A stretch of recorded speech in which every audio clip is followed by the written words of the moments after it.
Hey folks, this is Ben Yessel. How's it going? Um, I'm sure there's probably a lot of things that I'll be talking about this next week. Well, actually, I should say it's been a week since I put out a video, and we're coming up on Christmas, so yeah, you guys probably can expect certain videos to be something centering around that subject soon. But this video is going to basically, I don't know, go. It's going to be something where I'm just going to go some different directions, and we'll just see where it goes, kind of thing. But it might get a little deep, maybe. I don't know. As the thoughts come, you'll you'll know the main points I'm making. Um, I just felt the need to say something, on YouTube. And with that, sometimes I have some things I have in mind. Other times it's more of I'm not sure what exactly it is that I want to say. This is right off the bat. I'm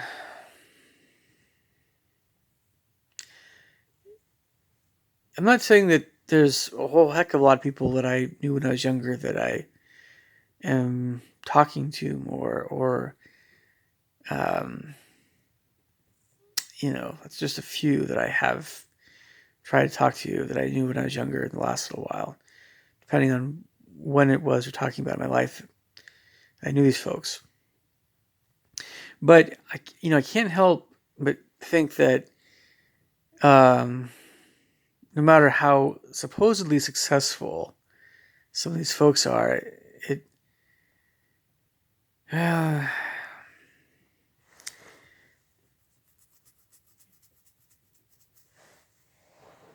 there's just a lot of bad apples. And if we're not talking bad apples in the world, we're talking not exactly good apples, not exactly tasty apples. Maybe that's not the best analogy, but it's kind of like there's a lot of crud in in in some people and their character, and then there are qualities that are tolerated because I guess that's the way to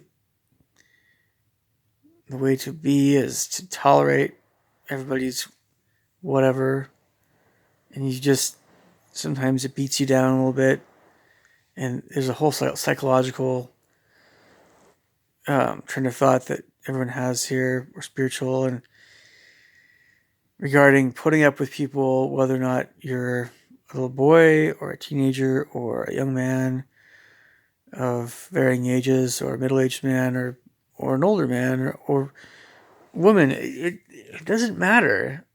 When we're talking about, as you age, you tend to see people a tad bit differently, I suppose.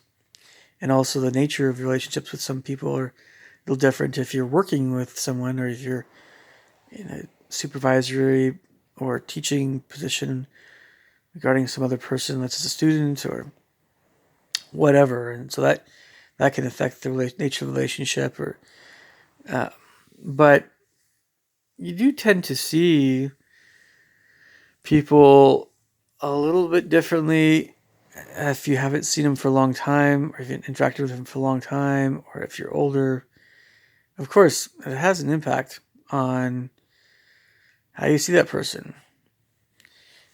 But a lot of people really don't want to have much to do with people that they knew when they were younger. Most people.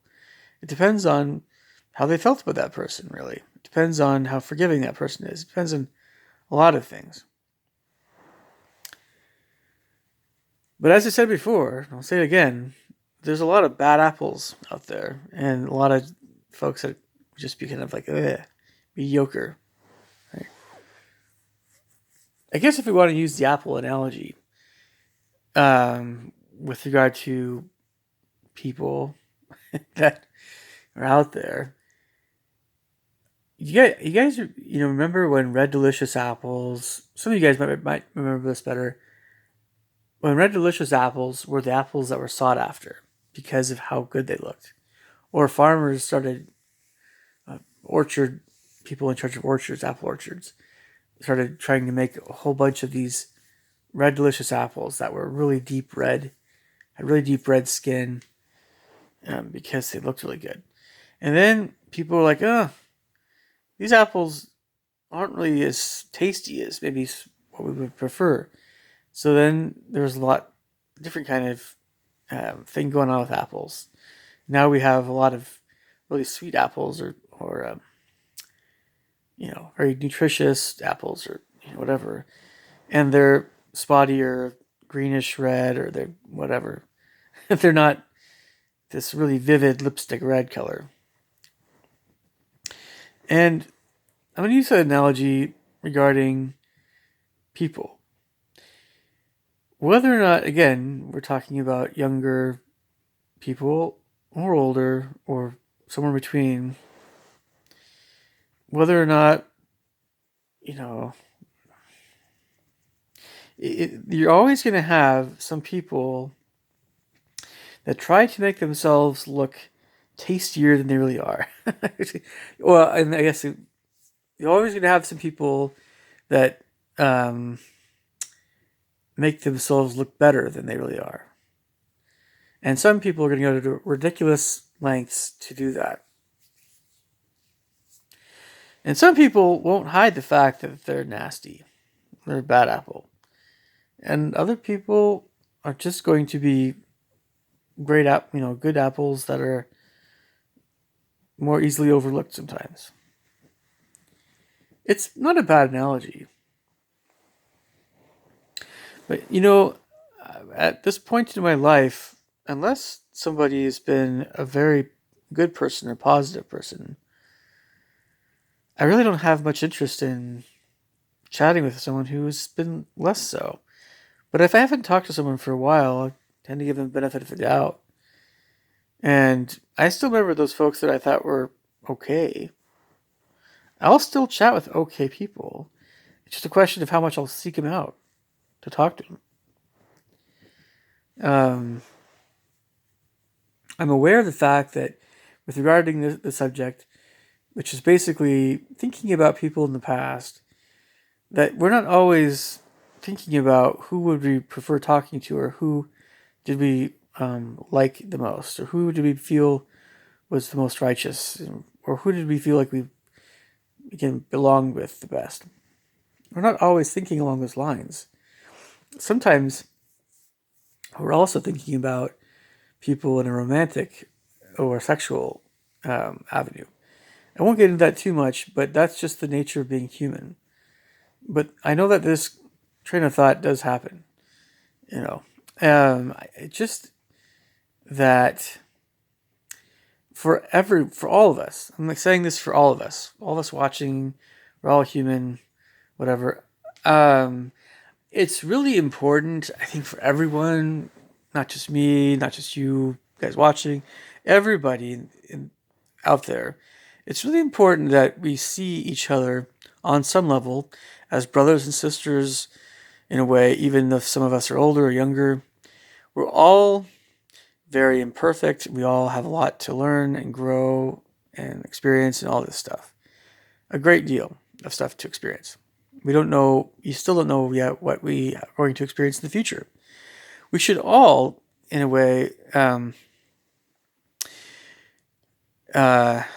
keep that in mind. Very much so. None of us, even the worst of us, are as evil as demons or Satan, in my opinion. Even the worst of us, no, not really.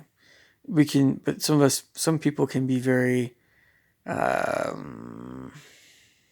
guess you could say, influenced by dark spirits, so much so that they do some very, very evil things, unspeakable evil things. And that's, yeah, but also the verse is true. Some people can do tremendously, amazingly good things because they're that close to God or angels and that sort of thing.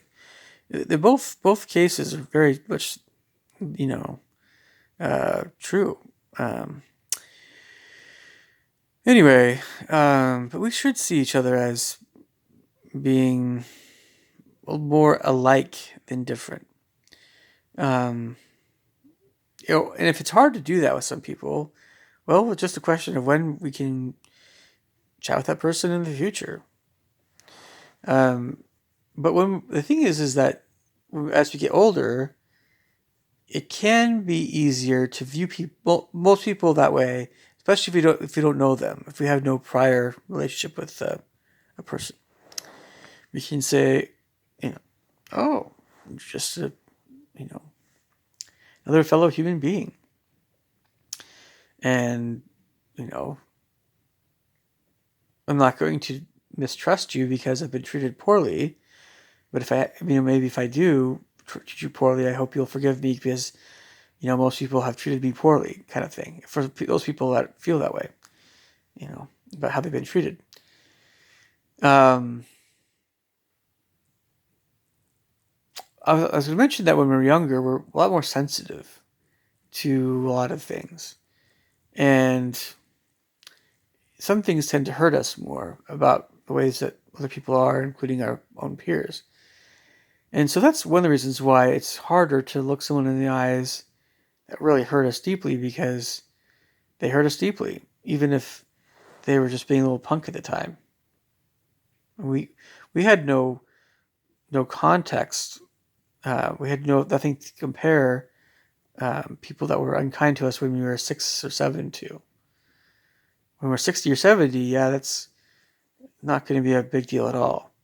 But I think I also should mention that because some of us still remember people, their names, people that either we loved or we didn't like when we were kids, teenagers, and things.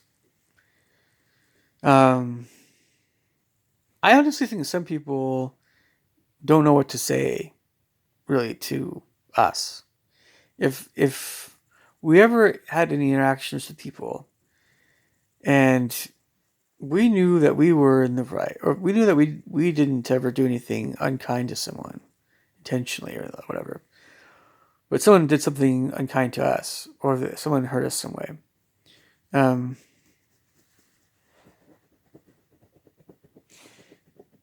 It's just that it can be awkward to see that person again, but that other person, when they have a deeper realization of how they acted, it would be hard for them to look us in the eye.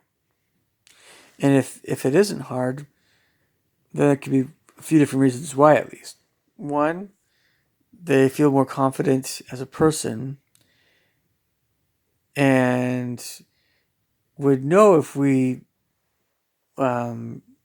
loathed them still or didn't respect them, that sort of thing. And maybe they would want to apologize at some point. But if they could look us in the eye again, that might be that they're doing well in life. It also might be that they're not doing well, because some people, as we were very well aware of, are still bullies or are very wicked people that have no shame or fear or any of that stuff. Well, in a way, but they have no shame. And the predatory types of people. It's all kinds of people, but they'd love to look at us. They would love to look at us. They'd love to see us at some point again, because they would love to just be able to know that, try to get the better of us. Say, yeah, how can I put this? Just they can mess with us again.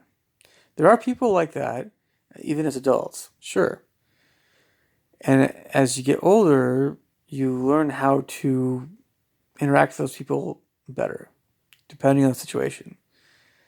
And, like, there are all kinds of people that I've known, even though I haven't really, I don't know. Again, if you've kind of distanced yourself from a lot of people that you knew when you were younger for a while, when you talk to them again, there are some things that become a little bit clearer to you about that person that maybe you sensed or knew, but never really articulated. They become clear that they're still part of someone's character, or that person's trying to work hard to improve their character. Maybe they're not as proud about some things, you know. So I guess that was mainly what I wanted to say in this video. I'm still thinking at times about different people. Um, it's interesting how many people there are that we often think other people have things going on in their lives are so great, or they have more money, or they just are happier. It's easy to see people that way. It's easy to envy people, I guess, for some of us. Um, the hard thing though is we don't see other people's struggles and weaknesses sometimes, or we don't want to see people's weaknesses because we don't want to be judgmental, right? So we don't want to see some weaknesses of someone else, but we often actually just can't see them anyway. We cannot see everyone's weaknesses. We also can't see someone's strengths, what someone's really good at sometimes, unless we know them better. Some people don't want to show their strengths because they don't want to seem arrogant, or maybe it's just we just never see them in some avenues in life, in some dimension of life. You know, a lot of people know that I'm a great musician, a composer, and hornist, a pianist, whatever, but not as many people know that when I was younger, I'd read the encyclopedia every day, and I became very, very knowledgeable about a lot of subjects, especially in the nations of the world and capitals and cultures and all that stuff. Social studies, we called it, or whatever, you know, some kind of something about the world.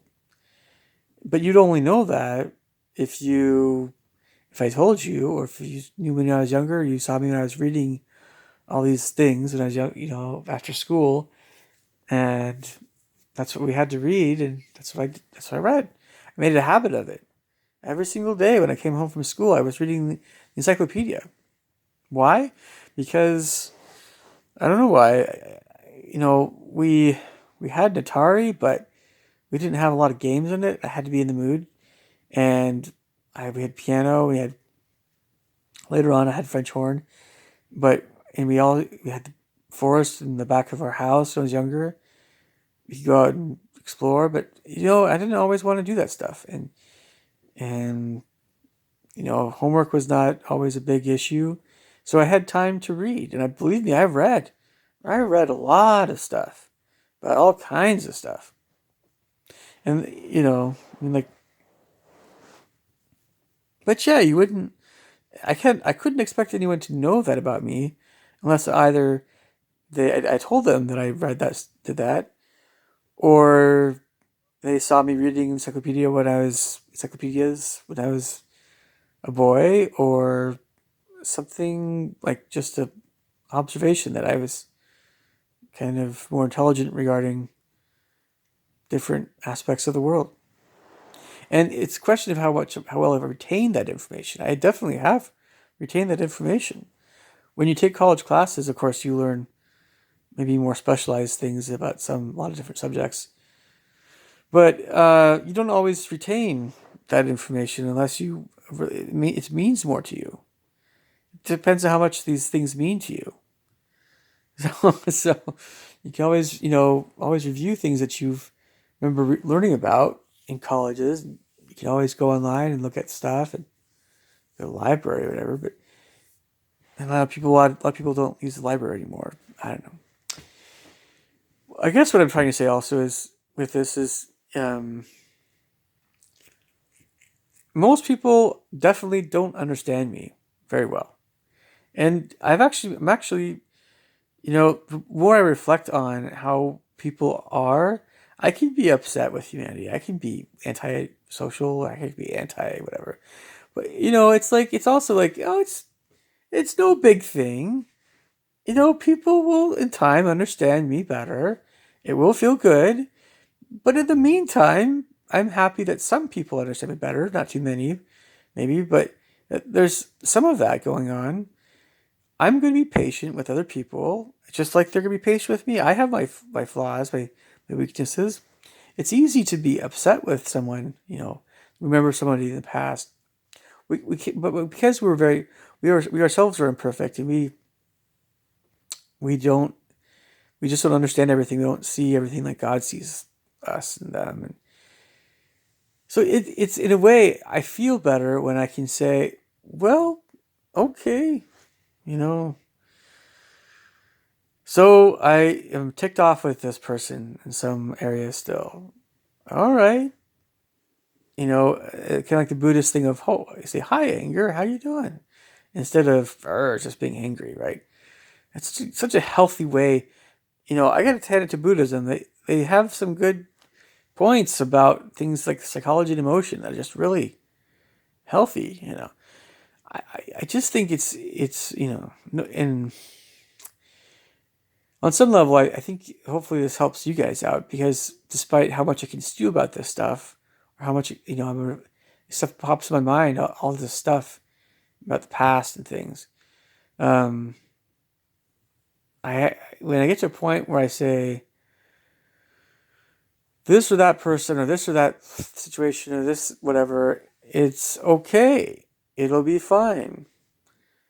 Um, you know, I am okay with other people not being the way they should be yet. Just like, I'm trying to get there myself.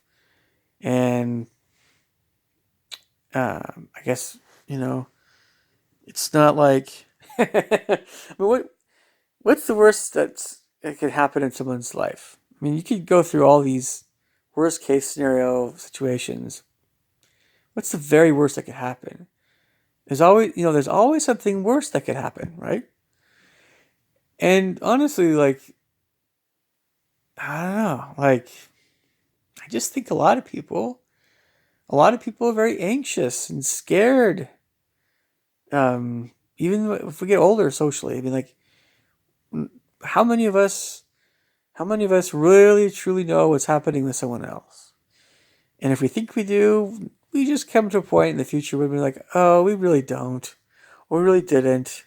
Or if we have some kind of notion of what was happening in someone else's life, whether or not we'd like that person or not, it's still limited. It's still not complete. Right? How could it be complete?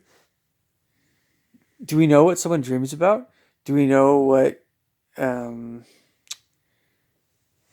do we know if somebody had a bad experience with their parents when they were younger?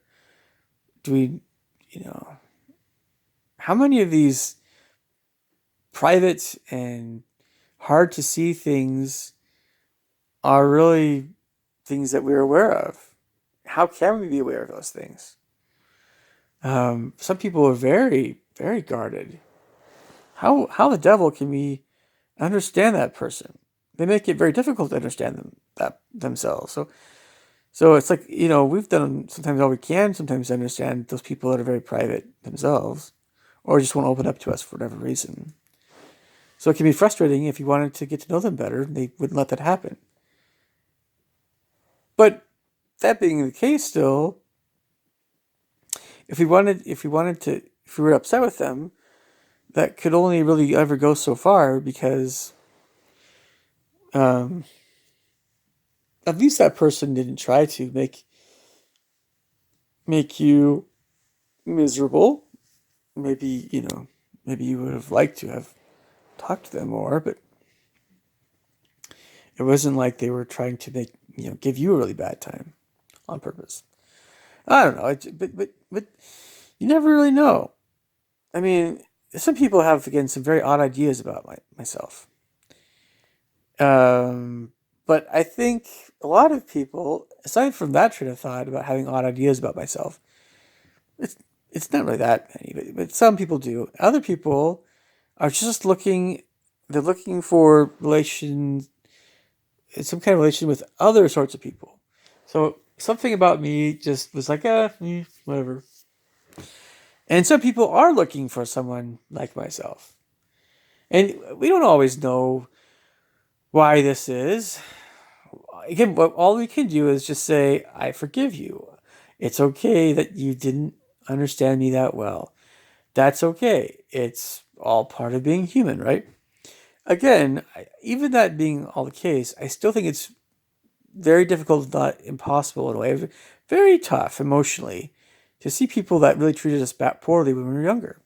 I guess I suppose I was going in a different direction for a bit there, but I wonder for you guys watching this video, you don't, of course, you don't have to tell me, but if you reflect on those folks that either treated you poorly, you treated poorly, either way, or people that you have romantic, sexual, whatever thoughts about, or they, you, and it just wasn't reciprocated or whatever, or some other kind of thing when you come across somebody, you're thinking about somebody you knew in the past, and there's some kind of strong feelings, positively or negatively. Does it cross, we'll say our minds, does it cross our minds that both are us and them, right? None of us are perfect, and we're all kind of learning still in this life. And so we probably just botched up some things, but it wasn't really our fault. It wasn't really their fault fully. It was just, we're just kind of idiots, we see things a certain way. We act in a certain way sometimes. We are not the way we should be toward other people quite often. Or we have been hurt deeply at times by other people. And we just need to get to a point where we're just like, I forgive you, right? That might not happen for a while. It might be not so fun to carry all that crud around. But, I think when we can forgive, or we can improve in our lives in some way, or we can forgive ourselves, we can move on, truly move on. I'm not talking about, everyone says, oh, forget that person, or move on. I'm not talking about that phrase that way. What I'm talking about is truly emotionally and spiritually moving on from something. And we ourselves know when that's happening. Only we internally know when that process is taking place or is completed. No one else can tell us that stuff. This is a very emotional thing. It's a very internal thing. And you'll always have thoughts that come back to your mind until you die. I mean, it's the way of this life. It's the way our mortal bodies are and minds. So okay. In summary, summing all this video, this stuff up here, I guess. This has something to do with just getting along with everyone, just trying to maintain a fairly positive outlook on people. I think, and it's also like it's great to get older because if you put effort into understand people on a daily basis, you ask hard questions, you reflect on a lot of things. You have time away from somebody's really not so great qualities. Because when you're around somebody who's not so great, it definitely has an impact on you negatively. And when you're away from that person for a long time, it's like now you have a frame of reference. So you can say to yourself, oh, that person really wasn't really all that great of a person. I just didn't ever felt great around them. I tried my best to get along with them. So no, I really don't want to interact with that person very much. Not because I want to give that person a bad time, because that person has some crud going on with them. Now, if that person really tries to improve their character and they apologize, awesome. I think that'd be great. I would love to talk to that person more. But until that happens, or until that person matures more, or whatever, I really have no desire to really spend that much time with that person. That's a healthy way of looking at people. but it's not the healthiest, but it is a healthy way. The healthiest way, or the best way of looking at everybody is, man, I really want to interact with all these people, as many people as possible that I've known, because, you know, um, I think we all need each other. And, I am a good person and I value everybody that I've known, good or evil. And I try to see the best in everyone. And I'm not going to give up and I'm not going to get down, and, stiff upper lip and whatever. That's the best way of looking at everybody. That's not holding grudges. That's being optimistic. That's being ebullient and happy. Truly, truly happy is more something like that. But, if we have to be more guarded, we have to be more guarded. But we have to realize, you know, I don't know. Anyway, I'm going to wrap this video up. Leave me thoughts and comments below. I'll catch you guys later. Take care. Bye.